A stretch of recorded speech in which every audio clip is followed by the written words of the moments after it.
Before I take vacation in Spain and France, I would like to show you the first results of a major milestone in this project. My penchant, if you want to call it that, in telescope control is to gain perfect tracking. This makes perfect sense. Poor tracking equates to light lost on a slit, and in time series photometry, any periodic motion of the telescope, no matter what calibration precautions were made, appears as a pulsating star. Practically, I define perfect tracking as an RMS error relative to the commanded rate as being equal to the theoretical diffraction limit of the primary mirror, in the sense that going below this threshold means investing a lot of effort for diminishing return. For background, let's start with this experiment I made with Stephen Janowiecki in 2023, where we compared the tracking performance of the 82-inch, which I henceforth call OST, and the 107-inch, now HJST.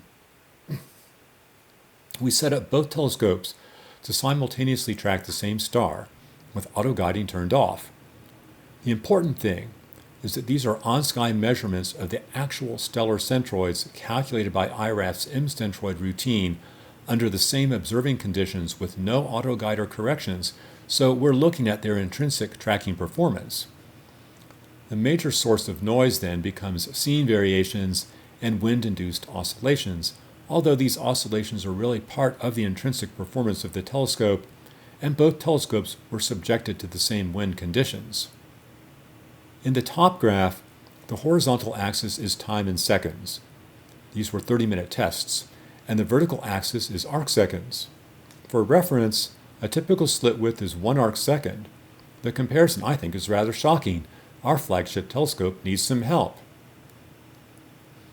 The Fourier amplitude spectrum in the bottom graph explains it better.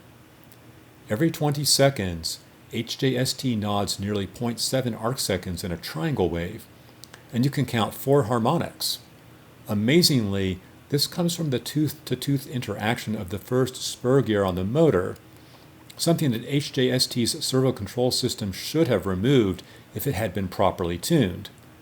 The compounded pickoff rollers on HJST's antique position encoder are the biggest source of the other variations you see. One of the rollers imparts a 120-second oscillation and its second harmonic. This line is broadened by the adjacent 112.5-second period from the tooth-to-tooth interaction of the final 32-tooth spur against the large 768-tooth ring gear, again something that proper tuning would have removed. The first spur gear also imparts a 480-second variation and the first pickoff roller a 1200-second variation. Together, these account for HJST's poor tracking. Some of it is caused by the antique position encoder and some by inadequate servo tuning. That's all great to know, but I have proof on OST that it's possible to start with much worse intrinsic tracking and get almost perfect tracking by closing an outer servo loop on a high-quality tape encoder. In this graph, I'm comparing the intrinsic tracking abilities of OST and HJST using Renishaw linear tape encoders. OST's intrinsic tracking depicted in the yellow curve is dominated by 2-minute triangle waves caused by the abrupt engagement of a new tooth on the worm every 2 minutes, and larger long-period variations from tiny misplacements of the 720 teeth along the 24-foot circumference of the gear, where every 5.6 microns is 1 arc second. This is truly terrible tracking, or I should say was terrible tracking, because closing an outer servo loop against the tape encoder results in nearly perfect tracking, devoid of periodic error from the gears. That's the red flat line down the middle, and the excellent tracking you saw in the stellar test. HJST's intrinsic tracking, again referenced against the tape encoder I installed a couple of years ago, is pretty poor for our flagship telescope and has been for a quarter century when the TCS MON system was installed. So, I think this is proof that HJST's tracking can be improved, and indeed, that's what we're seeing on this first tracking test I made yesterday.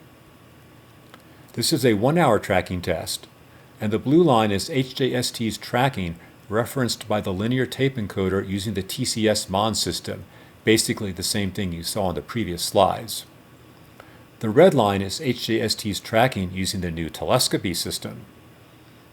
With the incredible accuracy and precision of the tape encoder, you can see the 20-second variation directly in the TCS-Mon time series, and in the Fourier transform I can count 7 harmonics. The other line spectra and their harmonics we saw in the stellar test are much sharper here, but there's nothing new. The pick-off roller encoder machine and poor servo tuning are the culprits. In fact, HJST's tracking is so good that I had to scale the vertical axis in log 10 amplitude. Otherwise, you wouldn't be able to see the telescopy spectrum. So, you may be concerned about one thing, which is I'm measuring the new tracking performance against the same encoder used to close the outer servo loop. That means inaccuracies in the tape encoder probably won't be seen. Let's analyze this. First, the tape encoder's subdivisional error on the 40 micron period is well below our level of concern, which leaves the long period accuracy to examine. The tape encoder has a specified accuracy of 5 microns per meter, and this test covered 20 centimeters of tape, so we could expect 1 micron of wander over that distance. We get 3.7 microns and 37 counts per arc second, so that's about a quarter arc second of wander. To see what this wander looks like, let's look at OST's stellar performance in the first graph. There's a small amount of wander that can be attributed to the linear tape encoder that's within Reneshaw's spec, but is pretty flat and long period, something that is removed by an autoguider, which also acts on the inaccuracies of the mount model and refraction calculation. However, we can say for sure that the telescopy system removes all the problems created by the pickoff roller and bad servo tuning in the TCS-Mon era, and HJST will have accurate tracking like it has never had before.